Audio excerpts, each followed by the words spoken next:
Welcome back. Continuing our second part of 3 looking at the premiere of Stargate Atlantis Rising. Having found the city of the ancients called Atlantis in another galaxy and on the bottom of the ocean, they have just learned that their protective shield that keeps them alive is almost out of power. And when that happens, the bets will be whether everyone dies of cold, drowning, or being crushed to the size of a jack-o'-lantern, only not as pretty. So they stop the exploration of the city for now to try to buy a little bit of time, but that's all they're doing. Things are going to collapse, and when that happens, there's not a plunger in the world that's going to save them. Now, one of the things about Stargate that made it work was that it was a developing show. So rather than pounding the reset button every week, things evolved. And one of those things was learning how the material that makes up the Stargate called Naquadah. Are you feeling sluggish, overwhelmed, like you just can't face the world? Ask your doctor about Naquadah. They found a way to harness the energy in Naquadah to use as a, appropriately named, Naquadah generator. They can try to replace the power for most of the systems, but the shield, that kind of takes a lot of juice. So the thing that's most important to keep on, they can't keep on, even if they hook this thing up. The only answer is to replace one of the 3 ZPMs with one that has some juice left in it. The only way they're going to do that is to search the galaxy to find one. They check the station. There's no power readings that indicate that's one here. So they have to go out there.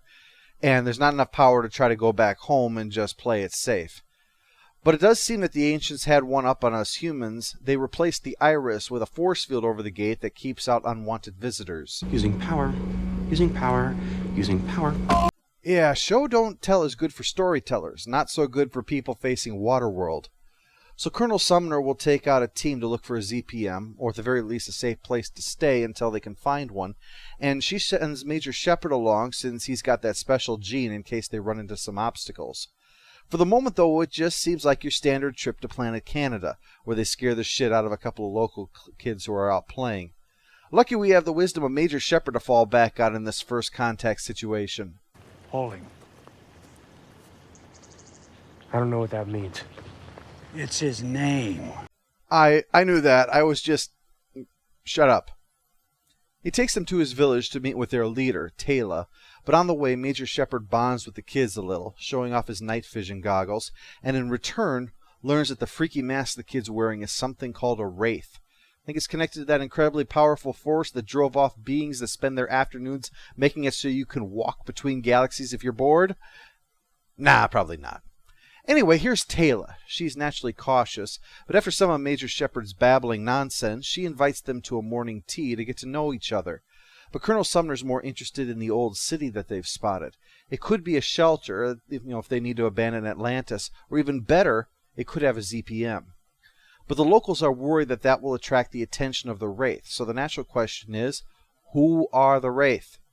Well, the locals look at them like they just asked what water is. How can you possibly be alive and not have heard of it?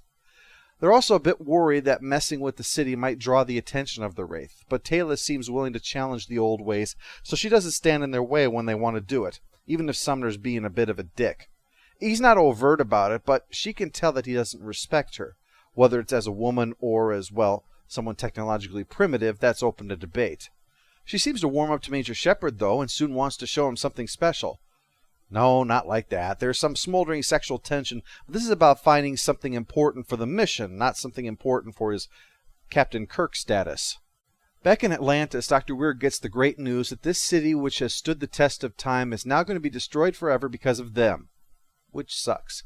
It's kind of like digging up the Ark of the Covenant only to accidentally run it over with a bulldozer. They're going to have to abandon the city soon if they want to try to stave that off until they can find a ZPM, or else when they do get around to trying to fix this place, they're going to have to do it while holding their breath. But back with Taylor and Shepard, as they explore these old caves, he finds a necklace that she lost here as a child, so he puts the filthy thing back on her because we have to get to the important stuff. The drawings in the cave show that this cycle of destruction, machines come from the sky at regular intervals and devastate the population. Does that sound familiar? I think it does sound familiar. Don't you agree, Military Officer Shepard?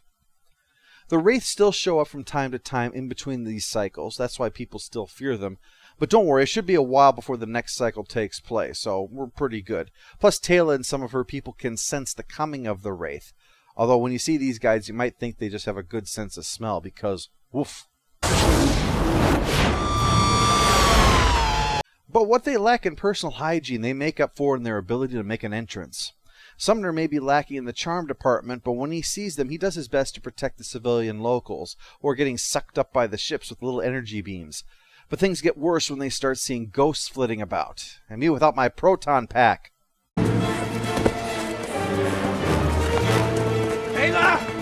Wait, I'm a pilot. I mostly just fly places. It seems the ghosts are actually just hallucinations, but too little too late. They only manage to take out one ship, and the Colonel and Taylor are both captured, and the rest get away. But luckily Lieutenant Ford's there to at least watch the gate address.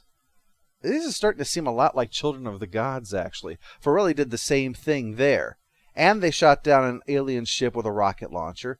Earth and military locals are taken away by aliens for nefarious purposes. I guess it's just a question of which of these ladies we're going to wind up seeing naked, huh? But first, we got a little Evil Dead here.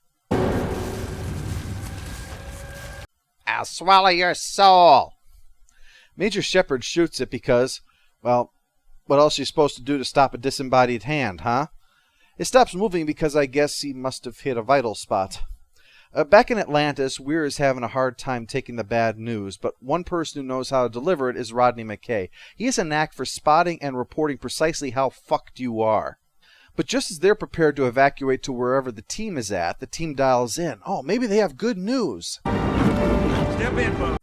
Major Shepard, did you read the orders backwards again? We are bringing us to where others are, not others to us.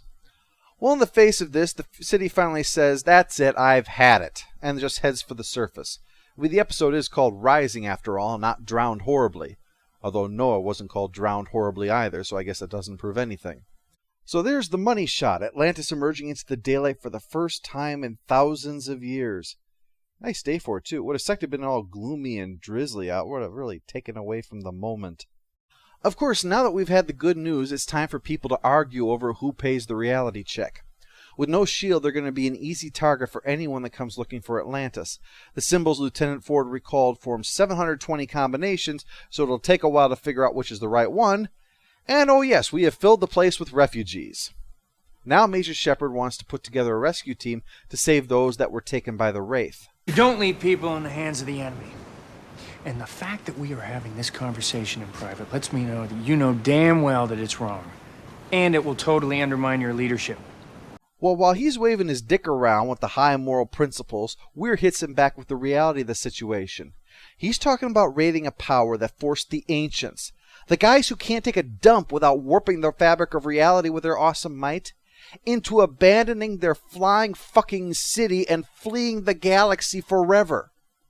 Their forces are weakened, there is no possibility of support or supplies from Earth, and Shepard himself just pointed out that Atlantis is defenseless. But it's the right thing to do. Why? Because it is.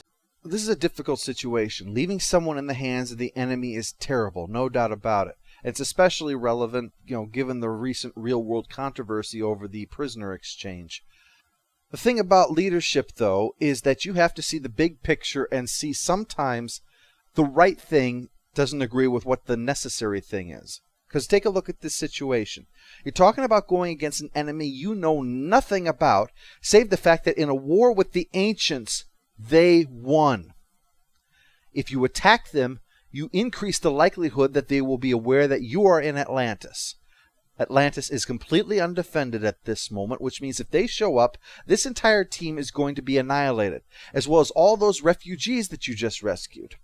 If they come here, the Wraith will then have access to all the secrets of the ancients that you came here to collect, plus access to the only gate that can reach a defenseless Earth that is currently facing the threat of annihilation by the Goa'uld. Given all that, I think you need a bit more for your argument, Major Shepard, than because. Shepard finally gets around to a valid argument, saying that they are already potentially compromised because their people are in the hands of the enemy. Still, it should be pointed out that they're giving away Atlantis one way or another versus the far more likely provocation that an attack would cause. Well, in the face of that, the original plan would seem to be the safer move. You acquire a ZPM in order to reactivate the shield and restore Atlantis' defenses. At least that would then give you a fighting chance when the reprisal came. And after that, then you could consider perhaps doing a raid in case anybody has survived at that point.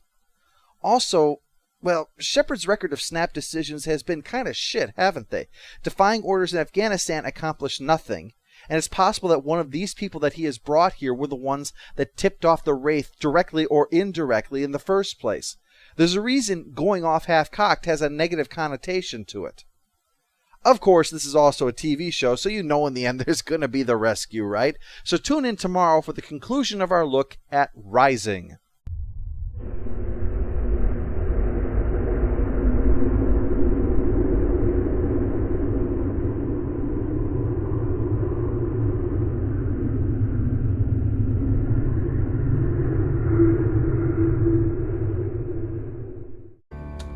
Please tell me this is not my fault. No.